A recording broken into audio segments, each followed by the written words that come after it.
It's a Sunday.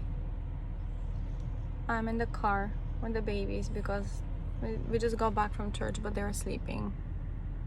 And if I move them from the car, they're gonna wake up and it's gonna be a mess. But I want them to take a nap because there is a planned out going to the park time for them after later. So I'm just gonna let it out because that's how I feel and that's how I see it. When you're a mom, I don't know what's like to be a man.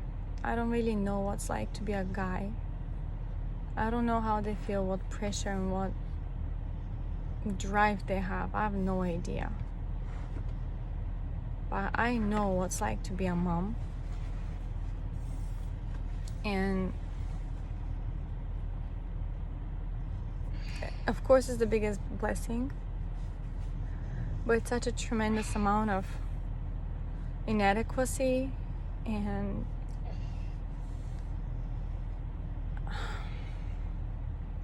just exhaustion and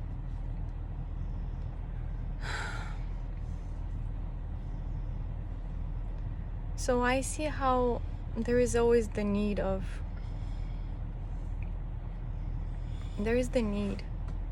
for two people to take care of a family. But it seems to me like in Japan it's a one person pulling the wagon of the family. It seems to me like that. And it's very wrong for the society. I feel bad for all the ladies in Japan. I really do.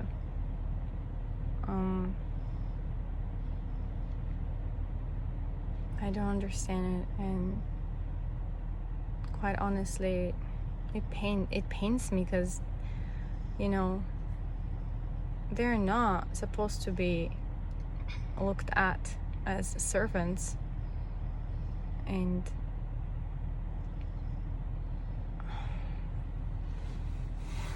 not valued and not appreciated. And I don't understand those olden times dogmas and views, but I know that being the mom, you basically never, like from the moment you have your first one and then the others come, you don't really know what's like anymore to have quiet. You constantly worry. Your eyes are looking everywhere, your ears are listening everywhere. You're depending on the spirit so much to just tell you, warn you if something is going on, go check on them. If it's too quiet, it's also not good. Also, you have to think ahead. What's best for them? What's important for them to grasp in that particular age? What they should learn, what they should not learn to do. And all that time, it takes energy, it takes effort, it takes preparation. And I don't know, for moms maybe it comes more naturally because they're the main caregiver. And I don't know, sometimes I really feel like I should say this and that. Sometimes I feel I should keep my mouth shut and just listen. So I try to be sensitive to the spirit to guide me as to how to. Of course, I have my moments when I just yell, and then especially when I'm exhausted or I under a lot of stress. But that's normal. That's for everybody. Of course, it's not okay. But at the end of the day, I know my kids know mommy cares and mommy is there to help them in any possible way. That's how it is. I can't say anything otherwise. It's just that's how it is. My kids are my priority. There are 5 human beings who need guidance, who need protection, who need love and attention, and And it's really hard when there are 5 of them. It's really hard. I spend most of the time with the little ones, and the other 3 just hide behind their devices. And it's just me, really. It's just me, and it's been me only for so many years that, looking back, like, I constantly try to find. Not many times I can feel or say that it's been a teamwork, or it's been a good, well spent day with a family, or like, there are not many of those, if you consider all the days of all the years. Not many. And it's really hard. It's really hard to handle, because first of all, if it's just me, I feel like a failure all the time. I feel this, I feel that. I always, in any given situation, I look back and I like screen it, and in my mind, in my memory, and I feel like, oh, I should have said that instead, or I should have done that instead, and next time I'll do that. But then next time comes and I'm still falling short, and it's just like constantly beating yourself up for not being the mom that you think they should need, when in reality, kids are kids. They're forgiving, they know. I mean, any human being, they can feel when something comes from the heart, or with sincere desire to help, or if it's just like scrolling through the phone and listening and kind of thing. So I think what I should focus more is communicating feelings, and struggling, and just showing them that human beings are human beings, and we forgive each other and keep going. However, probably in the Western culture, moms feel more,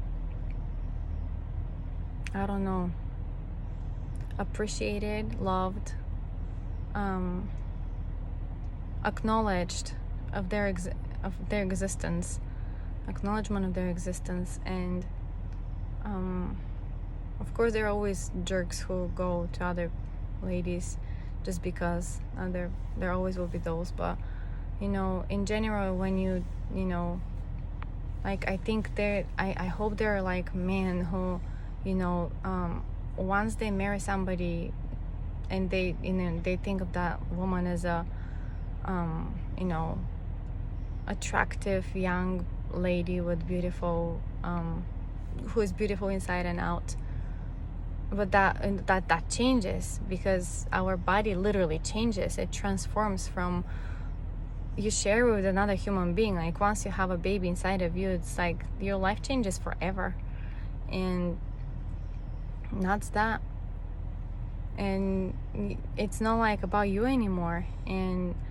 But then for men, that doesn't change at all. They continue to be self-absorbed, if you will, or very competitive, drive for more, and satisfying ego with this and that. And I'm pretty sure my boys will be like that too, which is okay if you have a partner next to you who can understand that and support that. In my case, pretty much I'm living in inadequacy all the time, because it's like a foreign place for me, and I thought I'm gonna get used to it, but instead of getting used to this country and its customs and laws and habits and manners, I actually grew to be more and more frustrated with it, and I cannot help it. Like, I understand to some extent why they do what they do and how it can benefit the children or the families, but on the other side, I'm like, what the heck why? Like, who do you think like, why are they so the whys just keep popping, and so I just got really frustrated, and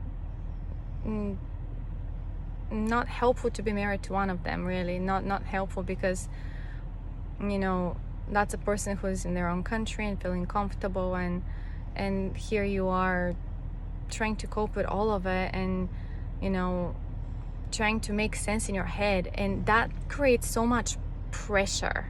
headache, pressure, and concern. And so you start not behaving like yourself.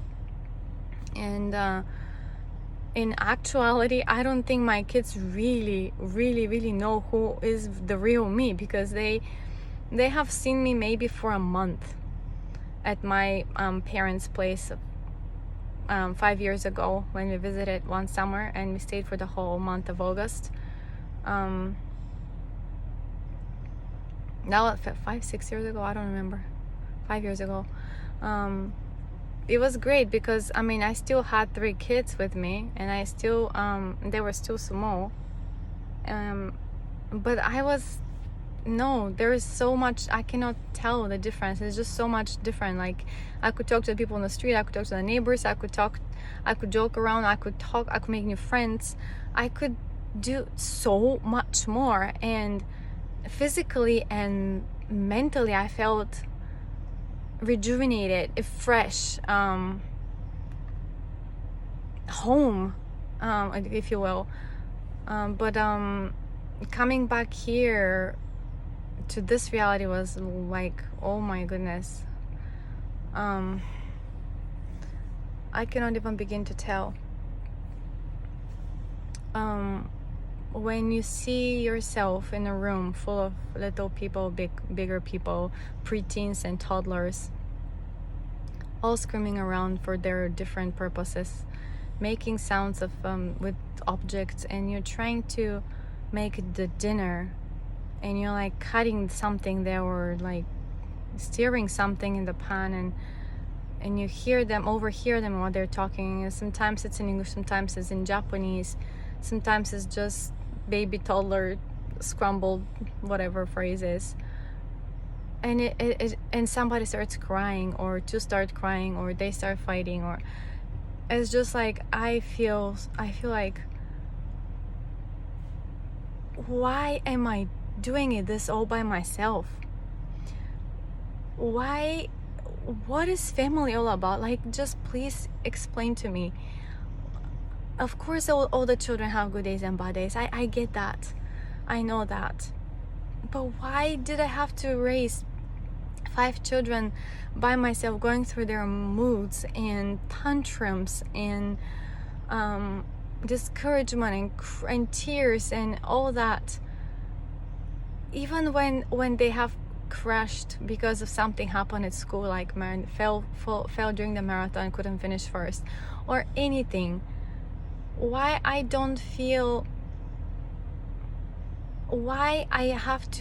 always feel like I'm the only one who has to do something about it, say something about it, be there for them, and love them just the way they are, and literally try to help as much as I can, so that little person doesn't hurt, overcomes it, and learns their lesson and continues on.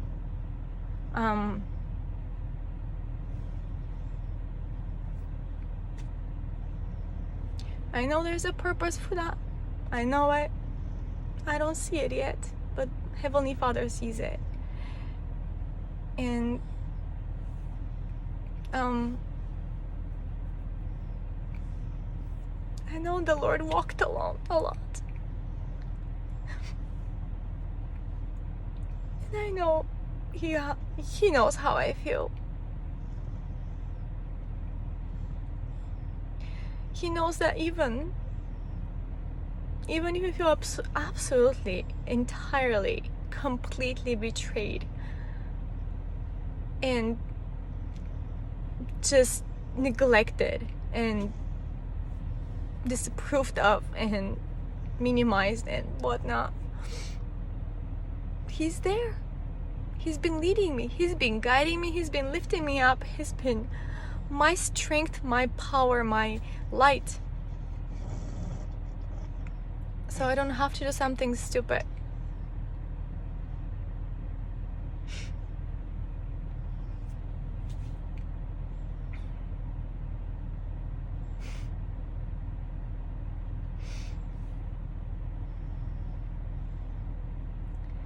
I know that everything missed, everything not happened, anything that I wanted to do in this life that I couldn't because I was a mom. It will be added to me later, I know that. I believe in a fair God. And I believe that if I leave out of the equation the self and focus on them and their future, that's the best I can do, and that's life well spent.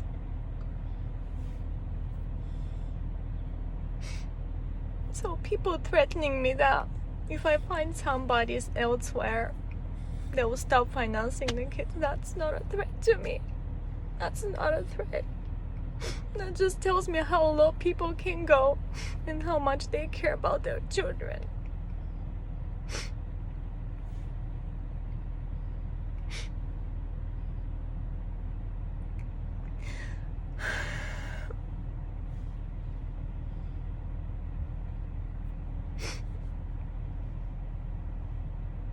After all, that's all I deserve, right? That's all I deserve. Coming here, raising his children, trusting him completely, so that he can take all the life decisions with his beloved parents.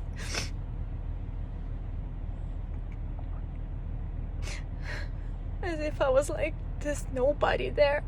It's okay. I'm okay with that. I'm over it. That's fine. But I don't know what his kids will think about him in the future. I have to teach them to be forgiving. Nobody's perfect. Everybody's trying their best. Anyways, feels good to let it out.